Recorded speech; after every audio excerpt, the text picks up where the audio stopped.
Alright, Odd Future Records, here we come. Lil Drew, Young Rod, got a partner.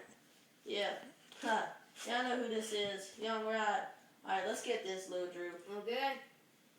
I got a partner. He is just a starter. His name is Lil Drew. He might be 11, but hell, I do you. Swag. Tonight'll be his debut, so he can bust his rhymes and show you all what he can do. Because he's rapping with the person who puts his rhymes into truth. You try to judge him, you getting them boots to the ass. After the words to my partner, you become the past. Then I write a couple more lines, then I trash your ass. Lil Drew coming at you in a crazy tune. New rapper, I'm gonna hit you with this rap. I'm an 11-year-old rapper. My name is Andrew. My nickname is Little Drew.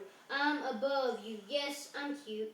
I'm not saying that I'm better than you. I'm just saying if you come at me hard, I'll come back at you. Swag.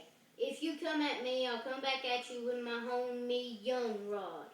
You think you hard, you just a dumb broad. Swag. Your music to mine is just another line that people sit and listen to and fall asleep to. You wish you were me because I make all the money and get all the honeys. I'm getting your honeys because I'm